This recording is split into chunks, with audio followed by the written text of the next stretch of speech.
Hey there. I'm here to register for the big conference. My name is Glenn Hausman. Yes, sir. I see you've registered 3 times, so you're going to have to pay triple. Yeah, but there's only one of me.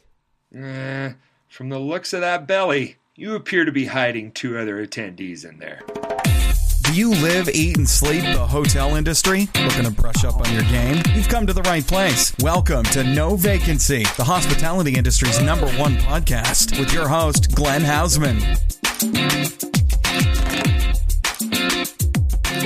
Hey, everybody, and welcome back to the show, No Vacancy with Glenn Hausman. I am thrilled that you are here today, and I want to send out a personal thank you to each and every one of you. It's because of your ears and your listenership that we're starting to do really, really great around here. And God, I am so excited to be creating this movement within our industry to get everybody to understand what the most important issues are and how we can all relate to them. Be sure that you read my columns twice a week in hotel management to learn all about what the big issues are. And of course, hey, support everybody at Hotel Management because they've got great information for you to digest. And follow me at Traveling Glenn on Twitter, and you'll get notified when new shows are posted, when new articles are posted, and lots of great information that's going to affect your life in the hospitality industry. For today, I got back with us the one and only David Eisen, my editor-in-chief over at Hotel Management. David, how are you, sir? The one and only. I appreciate that intro. I don't know. I'm doing I guess as good as you can on an interesting post-election day. It's rainy here in Manhattan. I think that's matching the mood of many voters who woke up this morning thinking somebody else would be the president-elect. Yes. So it's an interesting day, to say the least. That's for sure. It absolutely is. And, you know, I've been trying hard to go down the middle on my opinions about the election in particular. Sometimes not to the best effect, but I've tried. But, you know, the way I'm feeling today is I'm just worn out. I'm tired. I'm fatigued from the whole process, and I'm having a hard time just digesting all of the big changes that are going to be happening to us. How do you feel about that? You know, my whole thing is that, you know, like I was telling you off air before we got on. I mean, I walked into our office today, and you know, I didn't know if I expected people to be talking about it, you know, and maybe kind of you know, around the water cooler. I can't believe it. It's unbelievable. But people are like, I mean, really, really grave. Like you can see it on their faces. It's palpable. People are really, really down the dumps, melancholy about the whole outcome.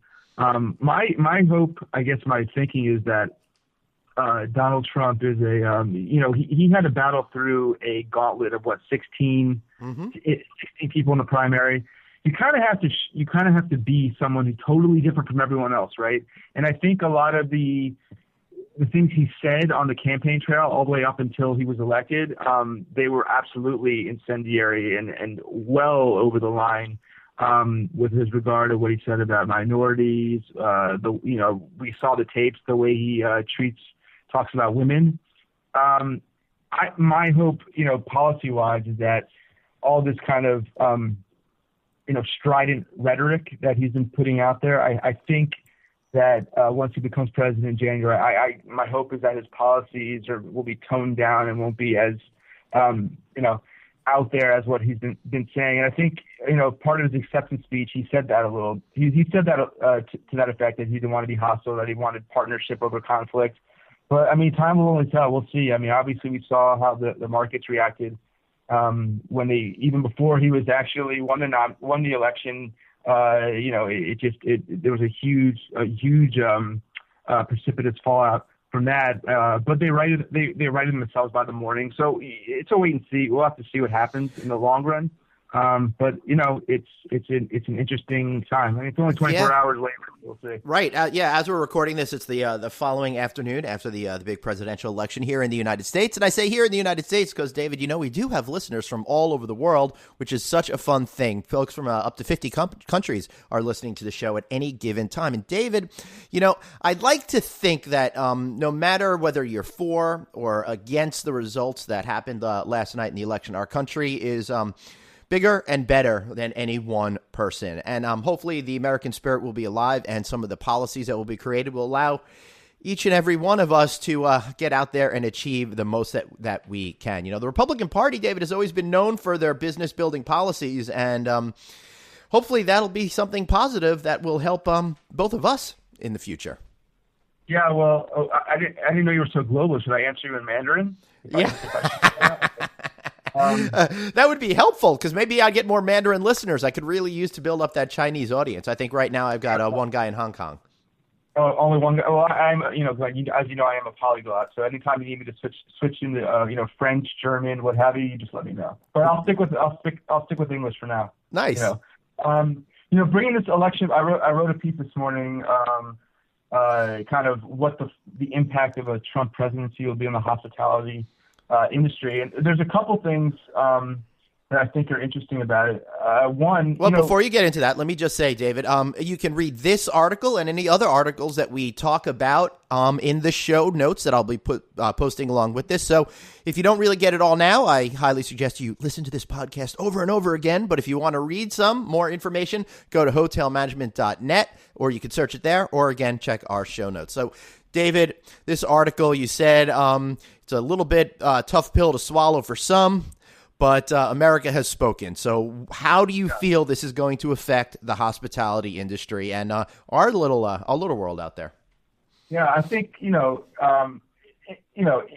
you look at it, kind of the anxiety that comes out of this election, if you look at it from an investment standpoint, I think it has no real effect on, the viability of the U.S. as a place for, foreign investors to place money and buy hospitality assets. We're seeing with all the M&A that's happened.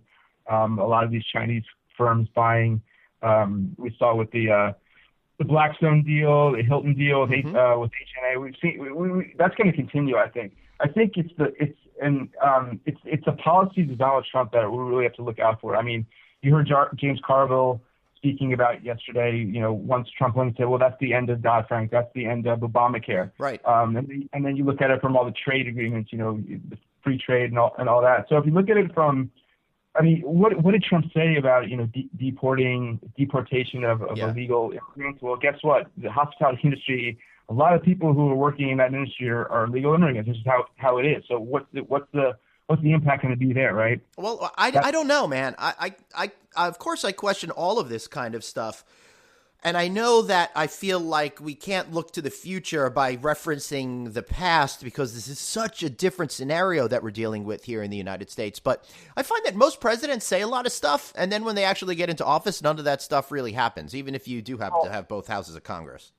I think that's the hope for many Americans that were HRC supporters, right? That he's going to get into office and all this, and a lot of the stuff he said won't come to pass. I think it's going to matter a lot, who he surrounds himself with, like who's his chief of staff, who's the secretary of state, all the cabinet positions. I mean, you don't, as a president, you don't do it alone, but, he's got the House is Republican. I mean, he's got a lot of stuff that's going to work to his, that's going to help him out in the long run. But, just the immigration and looking at that's going to be a big deal. Obamacare, obviously, I think that's going to be, he's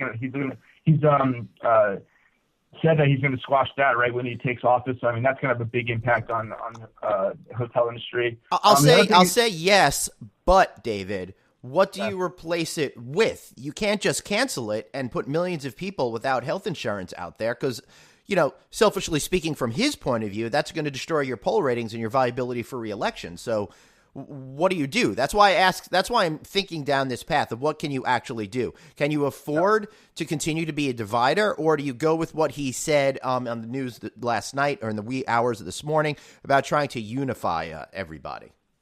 Yeah, again, it's the rhetoric. We're not going to go. We're not going to go to a single payer. If I was that's the unknown. If Bernie had been the candidate, what would have happened, right? What if that kind of thing? Single payer, but I don't know what's going to happen. Hopefully there's people smarter than me in government that can come out with something because I think he's going to look to replace Obamacare. That's he ran on that, right? Yeah, absolutely. So there's that. There's also, and then we forget, the hospitality industry. When we talk about hospitality industry, we talk about the supply chain. We talk about procurement. Mm-hmm. It's a highly capital intensive industry. A lot of renovations, new construction. So what happens when Donald Trump invokes a 45% tariff on Chinese imports? Can he really do that? Because all of his hotels, if you look at the opening at the new Trump in D.C., I saw a lot of, during the insane political campaign that we had, people went there and they took pictures of literally everything in that room was made in China. Is he going to impose such a tax on himself? That surprised you that he would rail against something that he already uses? Now, let's be honest, as you and I know, Glenn, that D.C. property, how much of it does he own? Right. Yeah. I mean, it's just really not that much. And he's paying the government. The government really owns it. He's just paying the government to the permission to use that building. Correct. And I don't even know if I don't know what we know Donald Trump is a master. Let's give it to him. He's a master marketer, but he licenses his name. He doesn't have a lot of skin in the game. I don't think so much in many of the properties that carry his name. He doesn't have much of an equity stake in them. So and I don't know how it even works out with real estate assets that he owns. If you become president, you have to forfeit. I don't know how it works, but these are questions that I think will play out. But I think trade agreements will be a huge thing because if you're putting a 45%, like he told the New York Times back in January that he would put this 45% tax on Chinese imports. I mean, what does it happen to just all the product that is made there that the hotel industry uses? It doesn't make any sense to me, David, because beyond the fact, and in this article, you point out like a $1,000 iPhone as an example. But what about in the hospitality industry with all of these American companies that are here but happen to utilize Chinese factories? Are they all going to get thrown under the bus? And did they think about this issue before they voted? I don't think anyone thought about anything before. No. Listen, I'm not going to sit here and begrudge the Trump supporter. I mean, people. That's the great thing about a democracy and a republic is that you have the ability to exercise free will and make decisions that you. Yeah, we can go to a look. There's another reason she lost this election. Gary Johnson got 3 million votes. Yep. He swayed a lot of. There were a lot of states that she lost. Exactly. Trump just squeaked by, and if it wasn't for Gary Johnson, he absolutely made a difference in this election, which I think sucks.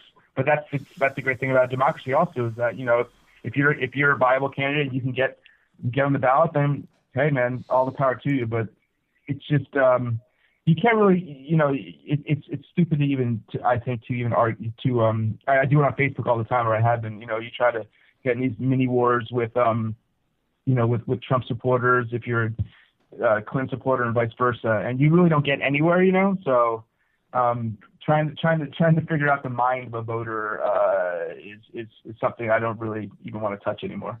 Yeah, I hear you. It's a good point of view, and the other thing I'm thinking beyond the fact that we've got all of this from these taxes that might be put on from China, the other big thing that he put out there was kind of closing our borders off. And how do you feel that is going to affect the hospitality industry in aggregate? Yeah, all those people who are coming across the border to stay at our Howard Johnsons and our Holiday Inns, they can't do that anymore. No, I don't know. The whole thing about building a wall. First, it was Mexico was going to pay for it. Then I think we were going to. That's never going to happen. Yeah, they were going to pay us back. Listen, there's people out there that have a strong, and myself, I've never felt this way, that passionate about, that patriotic. But there are people out there, okay, that they're for. There's things that are very important. And one is borders. They're very protective of that we should have strong borders, right? Okay, English as the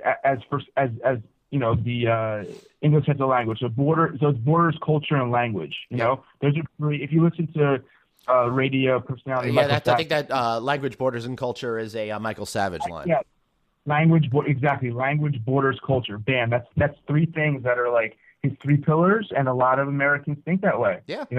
I grew up in a liberal family in a liberal enclave of Maryland. Close. We forget about that. America is not just New York and California.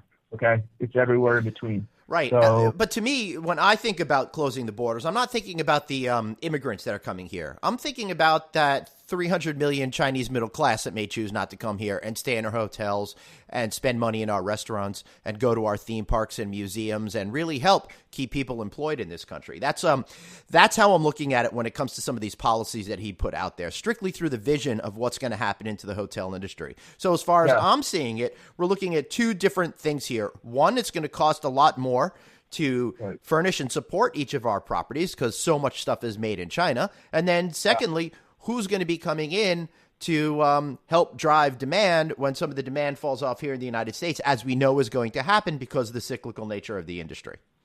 Yeah, I don't think travel demand, international travel demand will fall off that much. I don't think demand will fall off. I'm just curious. I'm just concerned that we won't be allowing those people into this country and they're going to go elsewhere. So, yeah, that's a wait and see thing, and I hope that's not the case because the travel industry, as you know, it works off people being able the free flow of travel across borders, right? Yeah. I mean, without that, then you have no industry. The other thing the last thing I'll say about this is that historically, what are Republicans? They are for tax cuts, right? That's right. So I was speaking to Ken Wilson, who works for CHM Warner. They're an asset manager, and hey, he made the valid point that if there is tax relief, middle class tax relief, then maybe that's a good thing because maybe they'll have that extra discretionary income that they'll be able to spend on travel. Mm-hmm. Yeah, it can't be a bad thing. So listen, I mean, as an industry, Republican or Democrat, I think it's a wait and see thing. I don't think it's good to really make too much prognostication right now and just see how it plays out. Donald Trump definitely has a style all his own, and whether you agree with it or not, that's up to you.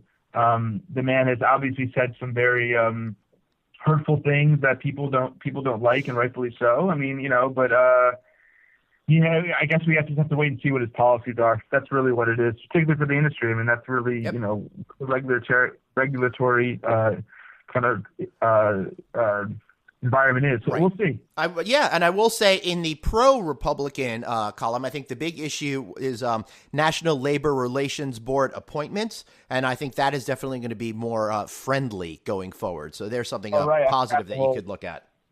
Yeah, and we talked about the whole decision, the franchise decision with the McDonald's decision and all that. So yeah, I forgot about that one. I'm sure.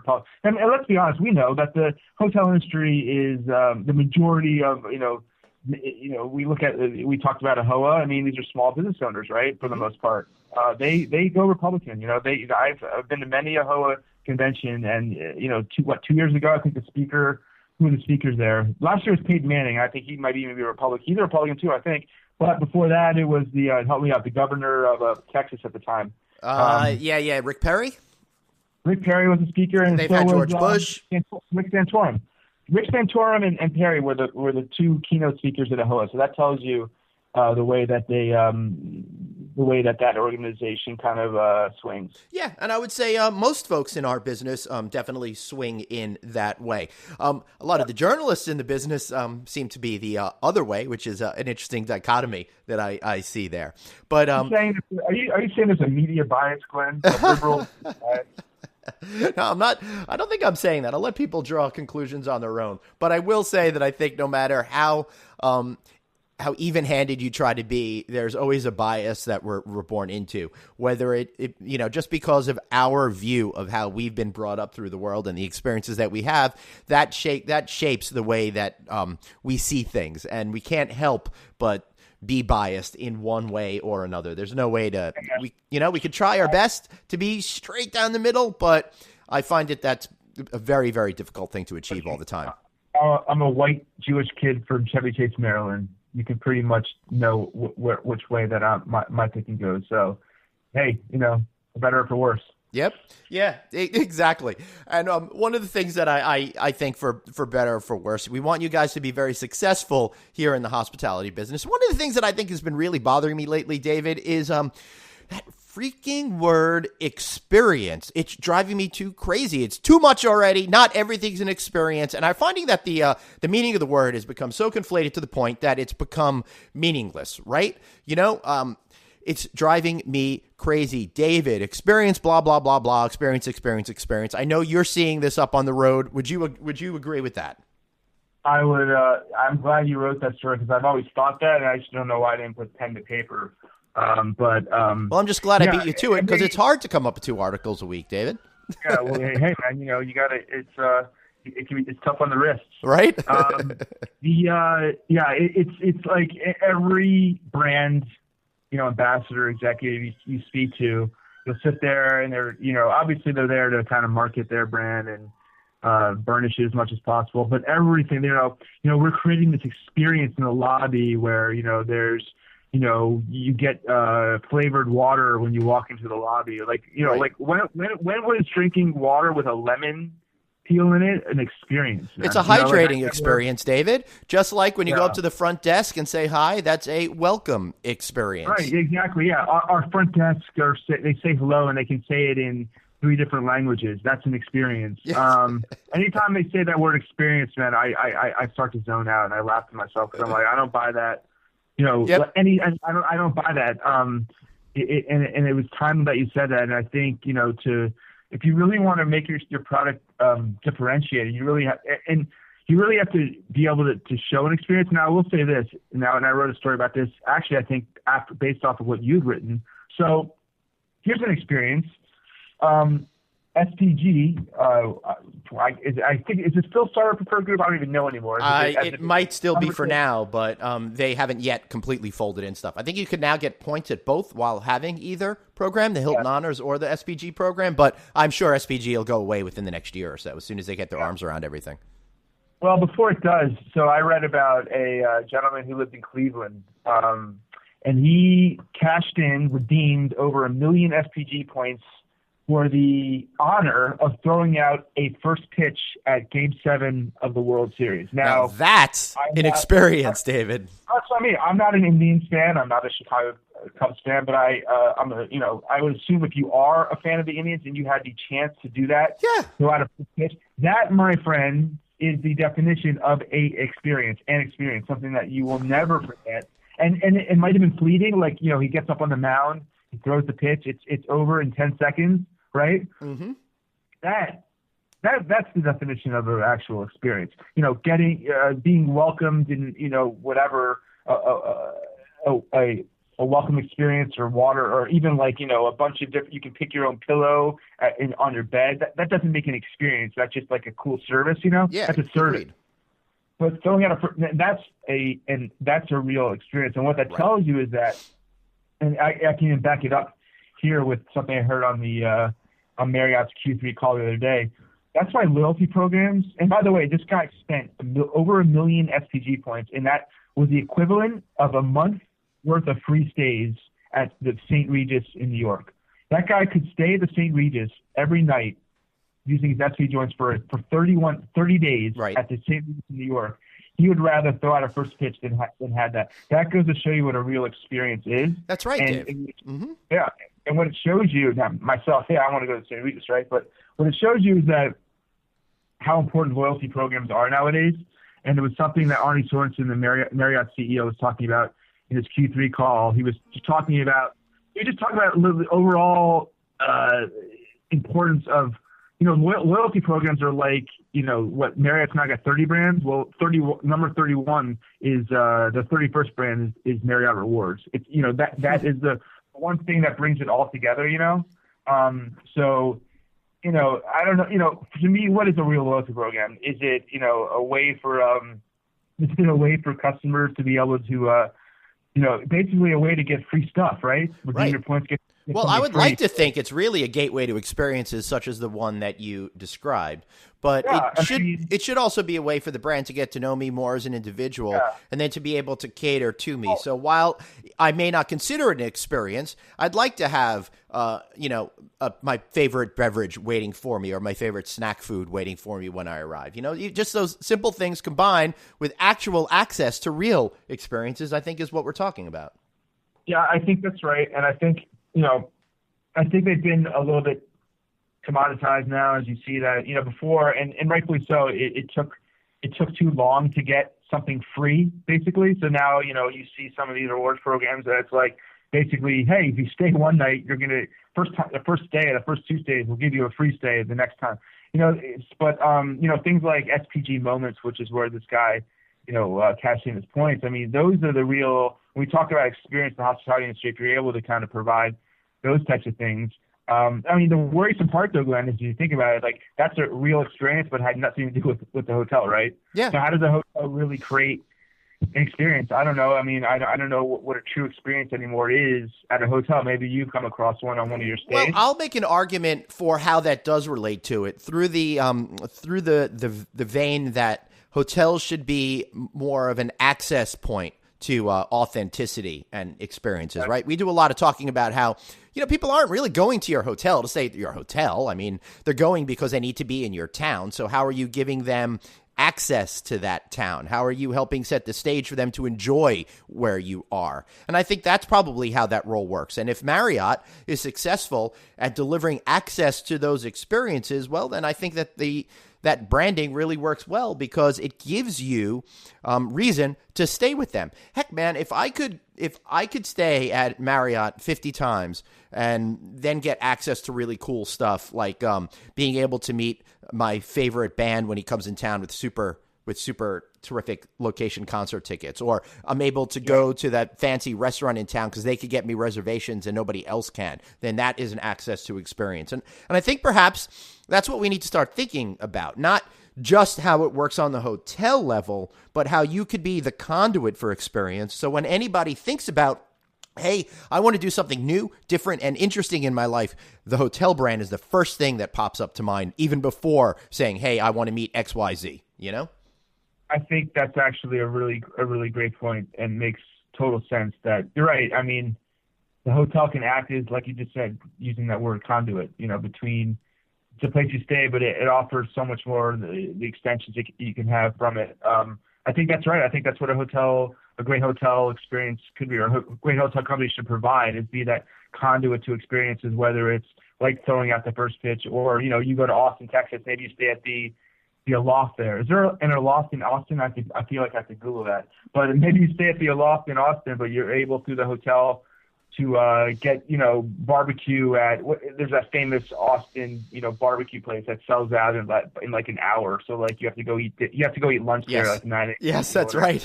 I'm forgetting the name of it off the top of my head, but absolutely. Yeah. I mean, what if I stayed there and I cashed in some points and I got to hang out with the pitmaster and learn how to cook that barbecue? How amazing would that be? Franklin Barbecue, that's the one. Franklin Barbecue. Yes. If I can hop the line of Franklin Barbecue and get some brisket at 9:30 a.m., then that's an experience, man, for real. Well, I had Popeyes at 10:30 a.m. at the Atlanta airport yesterday, so that was also an experience. That's an experience that sticks with you for a while. Oh, yeah, not a positive experience, but definitely an experience. So, to wrap up this topic to everybody out there, please stop getting confused by shiny objects out there. Simply wishing an element of a guest stay is special. It's not. It doesn't make it so. Calling something an experience doesn't make it an experience. So how do you go out there and think about really, truly providing those experiences that are above and beyond that basic function of delivering great service in a clean, comfortable room? I'd also like you guys to focus a little bit more on how to better connect with your guests out there, because to me, the experience, and I'm using that word, to be with one and another and be that conduit to the neighborhood through thoughtful service and listening and communication between each other, I think will also help define you. So by having great staff that connects on an emotional level with your customers and giving them access to things that they normally wouldn't do in their daily lives, I think that's a winning combination. Dave, would you agree? 100%, Glenn. I totally agree. I think you hit the nail right on the head, my man. Great. Well, thank you for agreeing with me. And, the next up after this segment, I want you to stick around after the commercial break, because we're going to talk all about branding and design in the hospitality industry and how all of that gets together with a great conversation with the Getty's group. So stick around for that. But also, please like us on iTunes. Seriously, I'm not joking. It's not that hard. Give us 5-star rating on that iTunes thing. Listen, we're doing great. My shows are hitting record numbers, but I'd love for you to help me propel this farther by giving me some of those 5-star ratings and saying some kind words as well. So, David, how do we find you? It's at David D Eisen 3. Yes, I'm forgetting your Twitter handle now all of a sudden. You're close, Glenn. You can find me via David Eisen, the number 3. David Eisen 3. You can find me there, or you can email me at deisen@questex.com, QUESTEX.com, and I will respond to you with whatever I can to help you out. Excellent. And send me a note, Glenn@rouse.media. That's ROUSE.media. Or find me online on Twitter @TravelingGlenn. And make sure you say hello, and let's communicate, and I'll be able to connect with you and maybe share some of your stories on the road. So stay tuned, and we'll be right back after this message. Have a question for your host, Glenn? Tweet him now @TravelingGlenn. No Vacancy, the hospitality industry's #1 podcast. We'll be right back.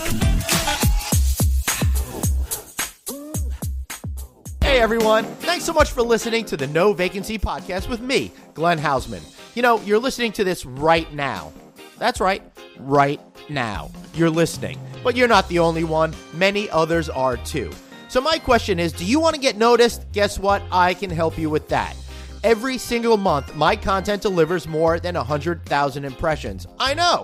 I thought the same thing too. Now it's your time to get you or your product, service, or brand known by leveraging my network. I'll work with you to find creative solutions that are going to get your message to the ears and eyes that you need to attract.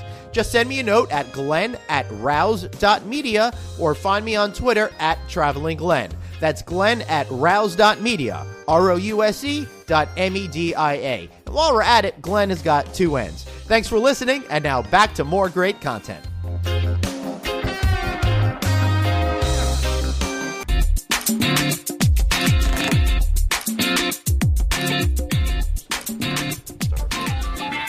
Get ourselves into it. I'm used to it. You know, although we're usually sitting in your domain, not mine. I know. Well, it's fun here being at Getty's home offices in Chicago. I don't get to Chicago very often, but when I do, it's nice to be down here downtown, looking over the water. Although there is one hotel across the river that I don't really want to be looking at all day long. The sign is on the side of the building. Yes. You can't see it from here.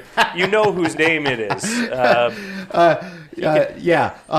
Anyway, you know what? I'm here with Ron Swidler, who's principal of branding with Getty's, and I love that. I love branding, and I love talking about branding, and that's one of the things that we haven't spoken about too much here on the No Vacancy podcast. All about what it is in terms of making the hotel the right type of brand. And I think for our purposes, brand is a lot more than just the name on the door. It's much more complex. We used to talk about having that clean, comfortable room, but it's so much more than that. And that's why I wanted to talk to you today, because you are the expert in all of these things, and I love hearing you just wax poetic about branding in the hospitality business. Yeah, that's awful kind of you. Thanks, Glenn. Thanks for being here. It's always great to see you and to be a guest on your show. Well, to be fair, I just came for the lunch that we had before this. Yeah, well, it was delicious, so I'm glad that worked out. But that's part of hospitality, and that's part of what we deliver too. But as we talk about the importance of branding, I think it's interesting to consider the fact that we no longer really control our own brands. And what I mean by that is that our brands are ultimately in the hands of the guests. So we can say that our brand is about anything in order to attract them to come to our hotel, choose to stay with us, but ultimately we must deliver against that promise. And that's part of the transparent world that we live in. When we realize that all of those guests are going to take away moments of their stay and often talk about them on social media, and we know the impact that someone's positive review has on the likelihood of someone else staying there or of them remembering their stay and coming back to enjoy it again, it becomes that much more important that we're extending hospitality within the built environment and doing it in a way that is memorable and differentiated. But one of the things that I find, Ron, is hotels are great, generally speaking.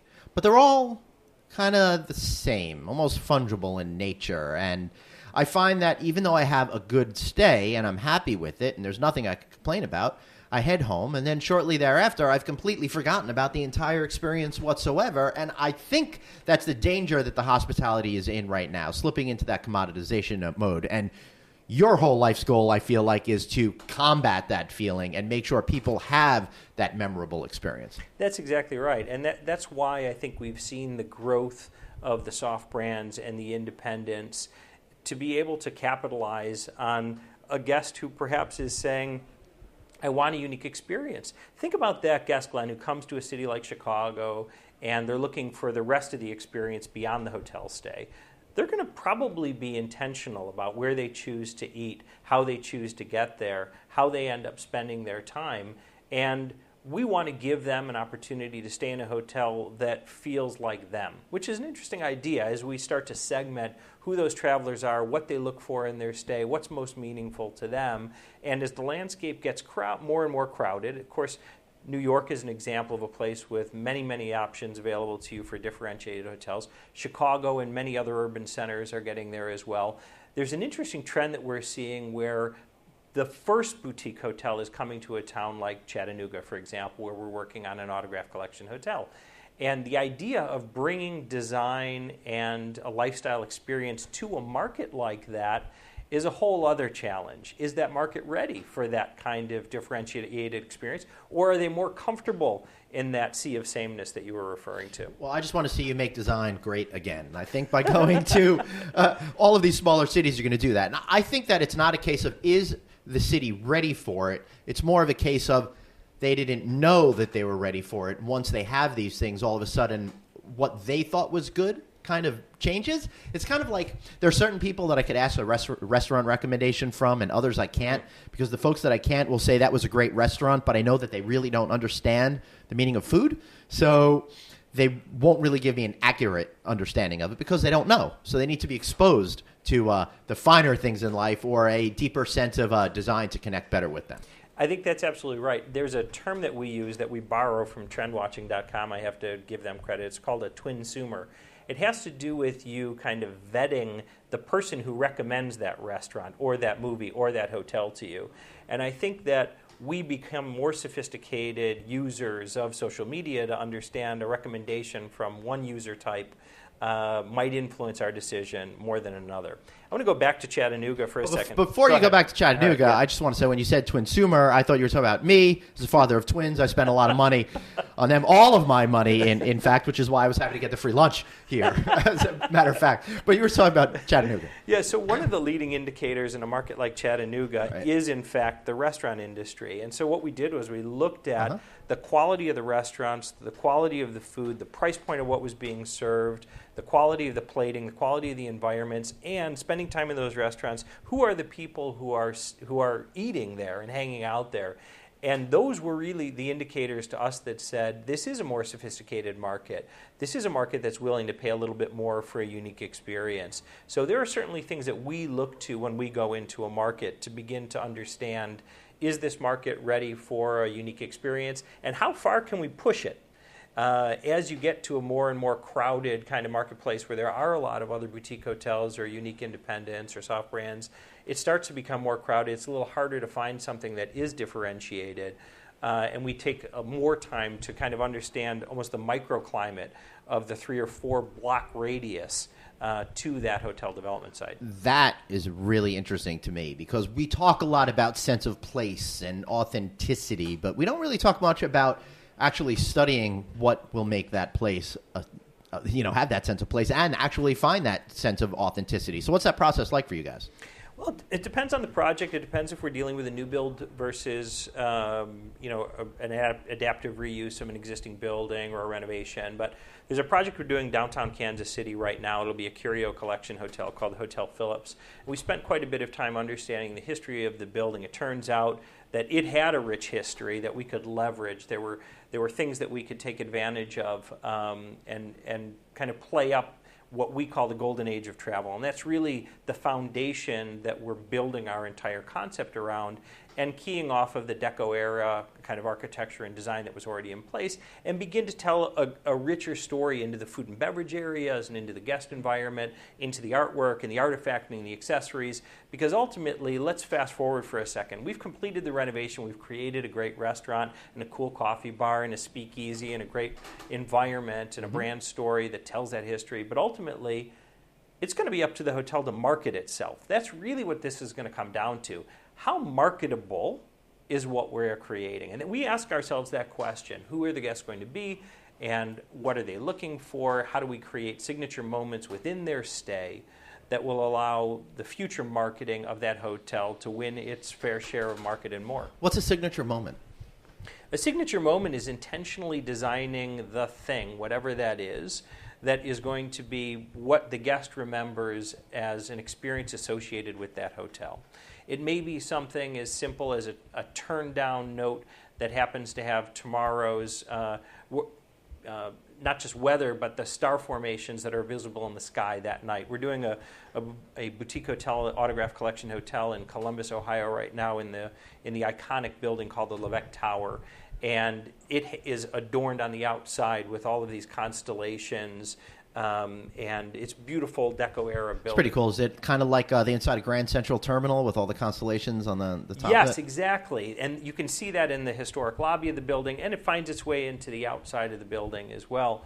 And we're just keying off of the architecture and the design and the history and bringing that to life in a simple signature moment, such as a turn-down card that is going to show what the constellation formation is available for viewing that night in the sky. Yeah, one of the things we were talking about before we turned on the mic was intentionally creating those design experience that's the most relevant to the guests. And I think that's really critical because the other thing we're talking about is differentiation is being that critical nature to the performance of the hotel. Mm-hmm. So how do you tie this all in? How does that satisfy the guest, and how does it satisfy the owner at the same time? I mean, that's a whole lot of stuff to answer. I'll let you just talk for the next 20 minutes. Make my job easy. Let's look at it this way. Yeah. Let's say that the role of a branding firm is to write the script. Think of what we're trying to create as a film or as a play. The script has to be written first. We have to have something that tells the story after we've kind of created a rough outline of what that script is. What is a story then for a hotel? What does that mean? You know, we have a lot of road warriors that don't get this wonky inside stuff. So, you know, I would say talk like you're talking to me, but you are talking to me, so keep it very simple. Okay, so let's go back to Chattanooga, for example. After studying that market and understanding who the customer was going to be, we determined that the real story here, the real script was going to be based around connections. Simply put, this hotel would connect the past to the present, the north to the south, this community to other design areas that do have design in the forefront, like New York City, where you're bringing a boutique hotel to them. We're creating connections between guests, simple ideas like communal tables. We're connecting the guests to the team members by eliminating things like the front desk. Everything is about connections, and we are connecting the guests of the hotel to the artisans in the local community by bringing, local purveyors of honey and of coffee and of various things to make it available to them. So it's all about connections. That script, and then that's reinforced by 4 kind of brand pillars that were sincere, southern, spirited, and styled. Those actually... Do you get paid extra for alliteration? We do. Yeah, it's funny that you asked that question, but we actually build alliterations because it's easier for the future team members to remember. It is easier for them to say, I'm supposed to be sincere, spirited, southern, and styled. And it becomes kind of a training guide for the future DNA of the hotel. So how do you arrive on those kinds of key words that are the essence of everything you're going to do going forward? I can't give away trade secrets, Glenn. Right. But it takes time. I mean, we've been in this industry for a long time. We've worked on a lot of hotels, and it doesn't come easily. I'll tell you what, getting to the notion of connections and getting to those 4 cornerstones took us 2.5 months working with the client, who is a brilliant developer, operator, and working with our design team. Right. Someone's looking to get another job from them.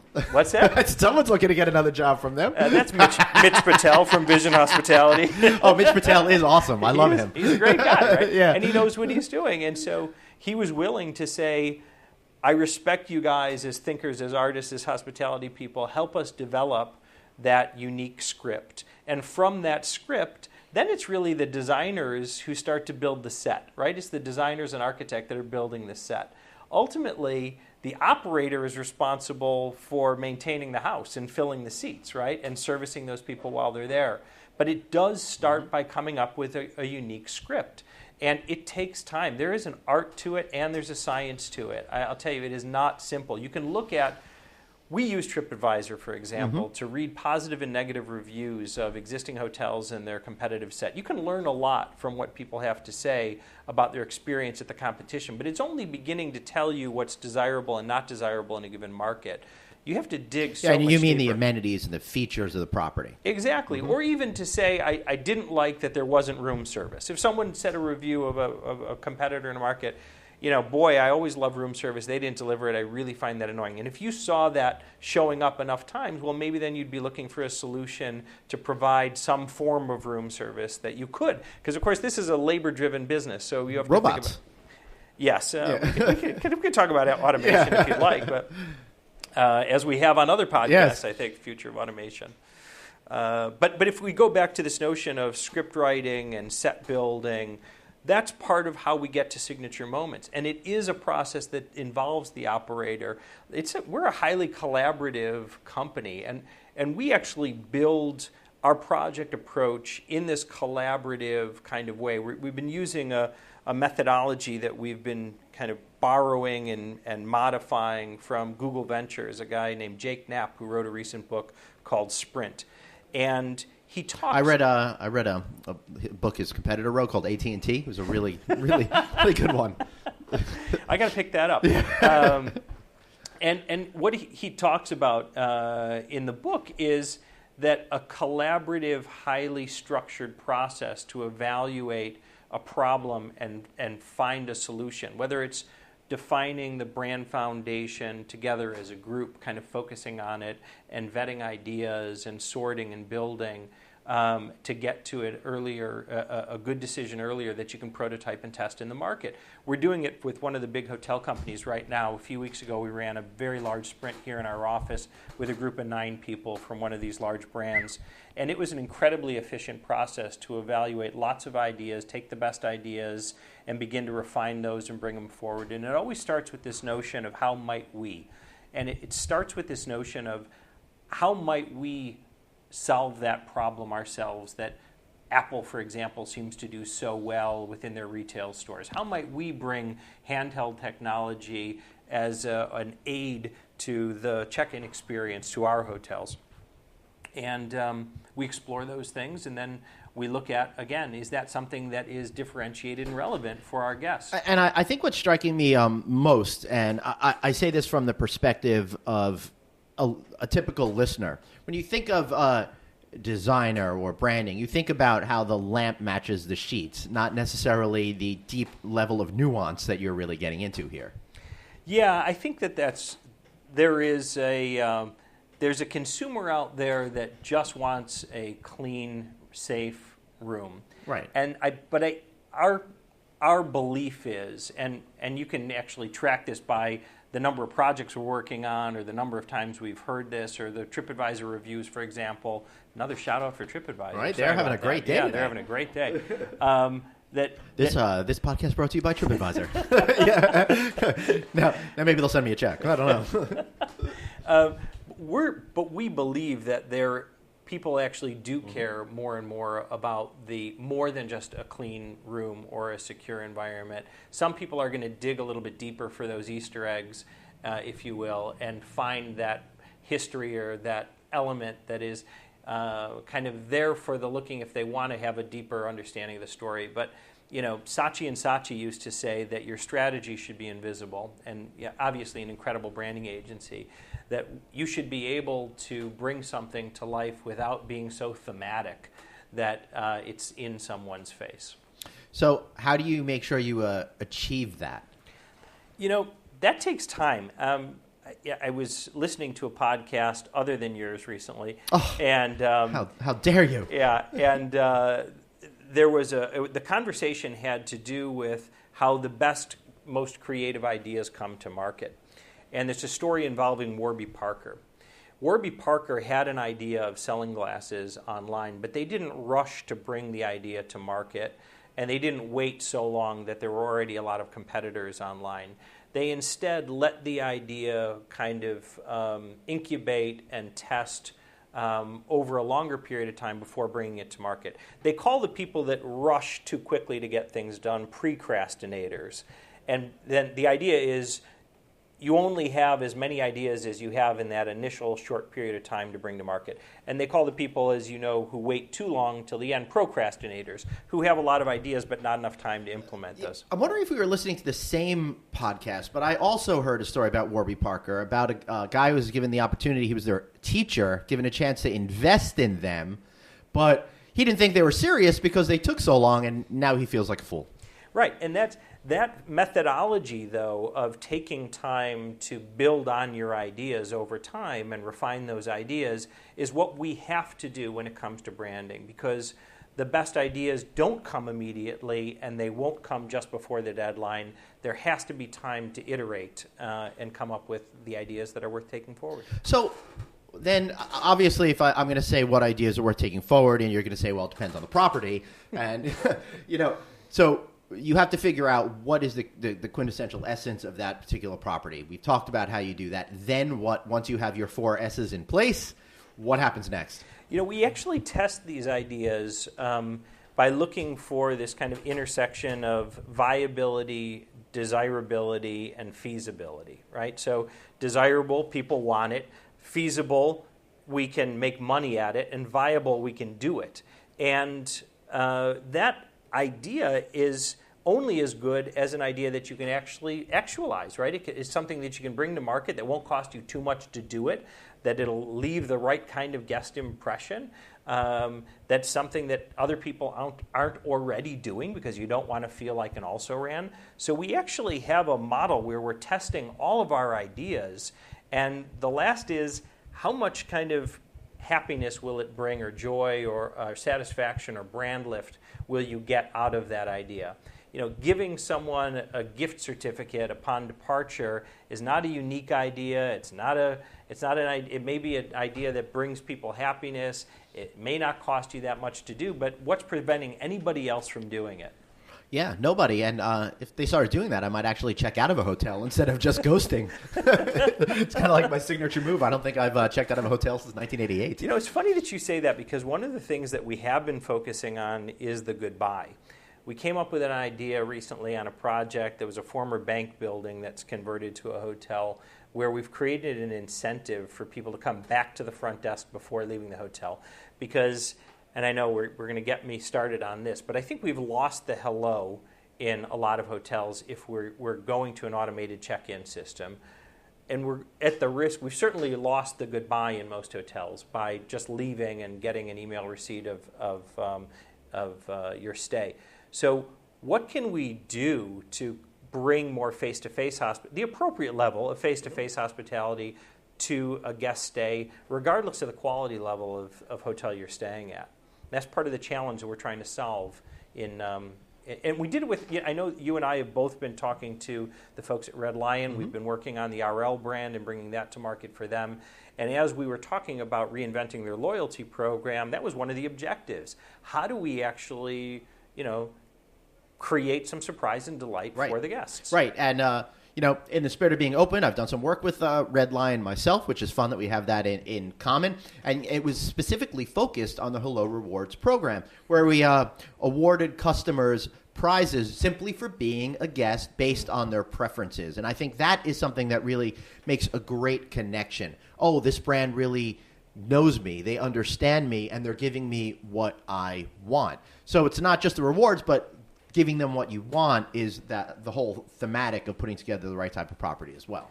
It's interesting to look at what Red Lion has done by redefining what loyalty is and what loyalty programs are. And I think based on some of the data that I've been exposed to recently, that the emerging demographic, the millennial, is looking for more instant gratification. And part of the reinvention of the Hello Rewards program is to give them something right away and maybe not tell them what it's going to be. And so we're bringing that mindset, that millennial mindset, into more of the hotel projects that we're working on. Again, what are the things that people are going to take a picture of, post on social media, and remember? It's funny.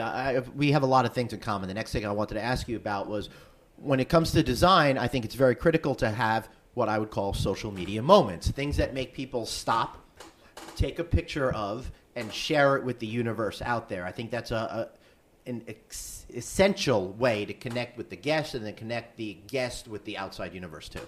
We're actually designing things into our projects to be designed specifically for them to take selfies. Good. There's a project we're doing in Porto, Portugal right now that is a new kind of urban center that we're developing. And we're designing a sculptural element that sits on this plaza, knowing that that is the place where people are going to be standing and taking pictures. We're actually building lighting into our architecture and design to make sure that at any time of day, that is a well-illuminated moment for people to be able to take those selfies. And you're finding that when you do something like that, it pays off?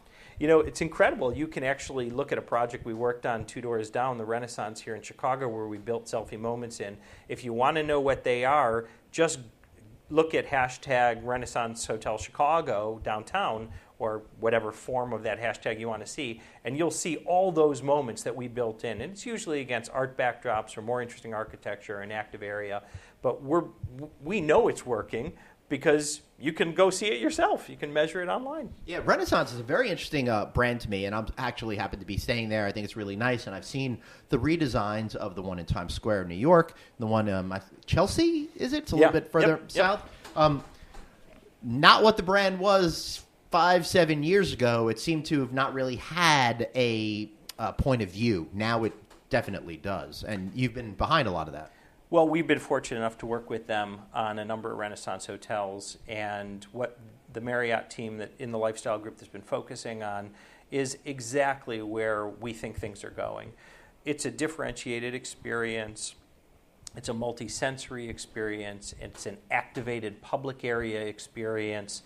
And in some cases, whether it's a Renaissance brand or another brand, those public areas and a more gracious public area experience can result in a less gracious guest room experience. And I don't mean the quality level isn't there. I'm saying that the trend towards micro rooms and shrinking the amount of square footage that are being developed in guest rooms will be a less expensive building for the developer to develop, and yet they can achieve the same kind of or similar rate and satisfaction with a smaller room and a better public area experience. Which I find very interesting. I have a lot of mixed feelings about going in that direction myself, especially in these hotel brands that are quote-unquote millennial focused, or I'd prefer to say millennial mindset, but the brands are saying they're millennial focused.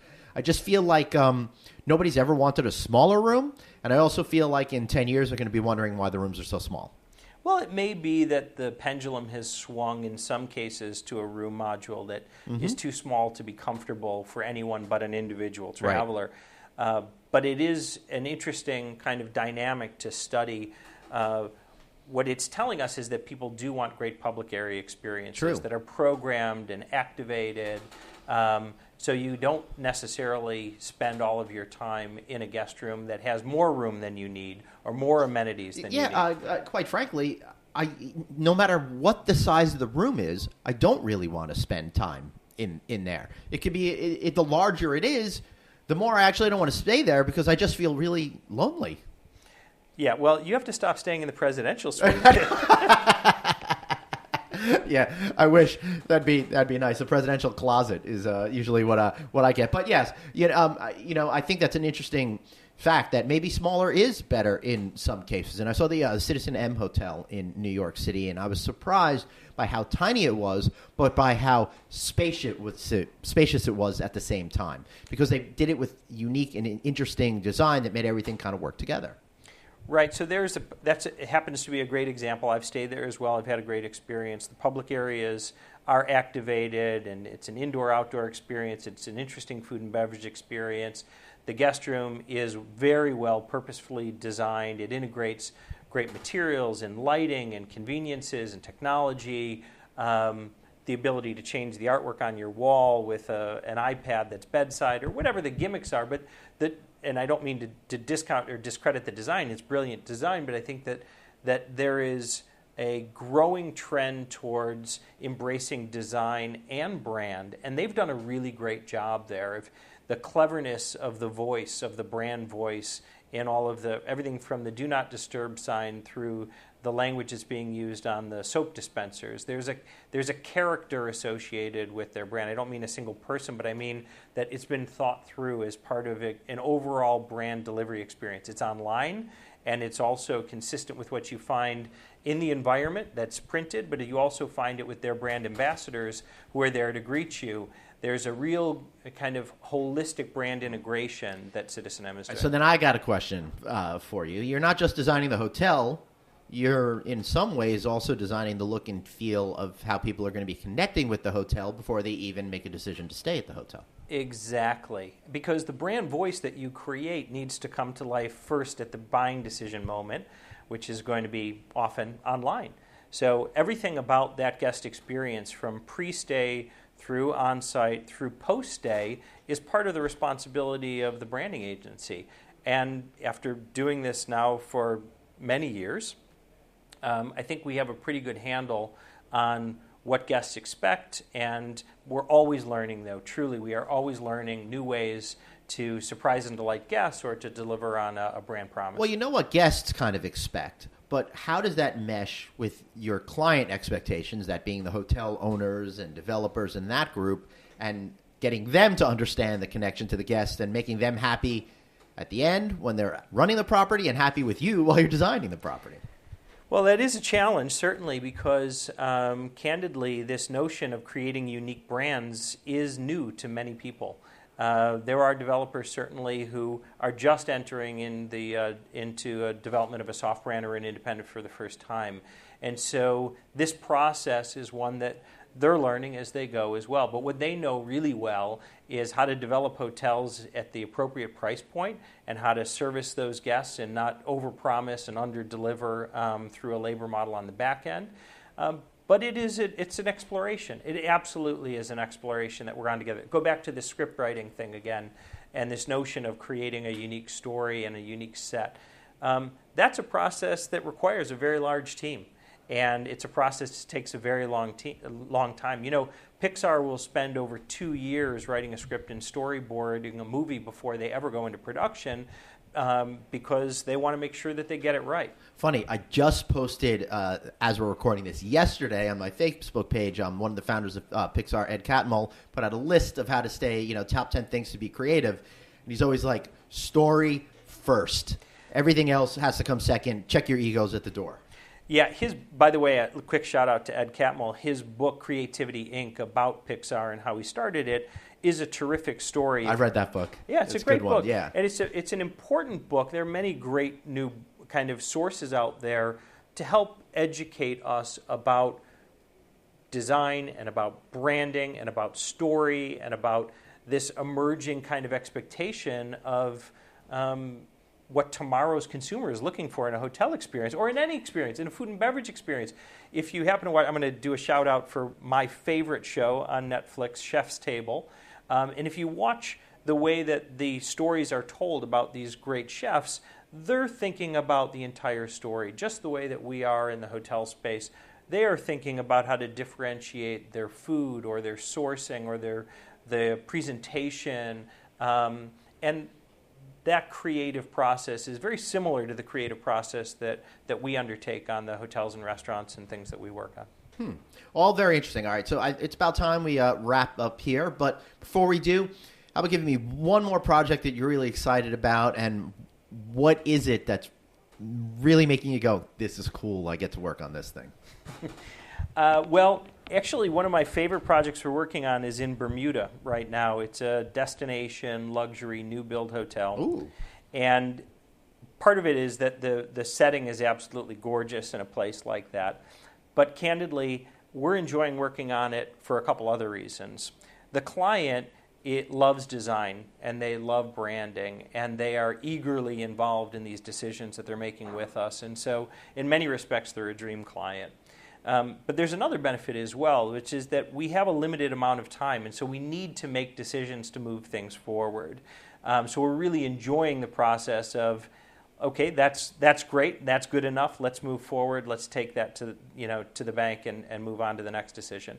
So we really believe that the best projects overall, our best work, I'll put it this way, Our best work comes for working with great clients on great projects with great members of the team, whether they're our own team or they're an extension of our team. Honestly, Glenn, that's where I want to spend my time. I want it. If all three aren't true, if you don't love your team but you love the project and the client, are you really going to get great work? Or if you don't love the project but you love the client and you love your team, are you really going to get great work? All three really have to be there to achieve kind of as great as you can. Right, that state of design nirvana. Right? Yeah, that's a stated. Yeah, it's exactly well put. Yeah. Yeah, I think that's what gets you to that creative aspect where you're not actively doing it; it's just kind of you're channeling it, right? Right. Oh, that sounds fun. Speaking of channels, maybe I'll go walk around the channel down there on Wacker. Go walk around the lakeside and all that kind of good stuff. But Ron, great talking to you here today. Always. Really, really interesting. I absolutely loved learning about the design process and how all of this works. And guys, for you listening, make sure that you drop me an email at glenn@rouse.media or find me on Twitter @travelingglenn, also on Instagram there too. Ron, shameless plug time. How do we find you? Find me at rswidler@gettys.com. And what about the agency in general? Well, find us at www.gettys.com, GETTYS.com. Excellent. I want to thank you guys for listening, and I'll be back next week.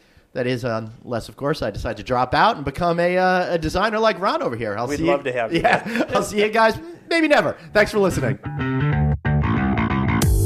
Thanks so much for listening to No Vacancy, the hospitality industry's #1 podcast, with your host, Glenn Hausman, online at rouse.media, on Twitter @travelingglenn, and on facebook.com/glenn.hausman. We'll catch you next time.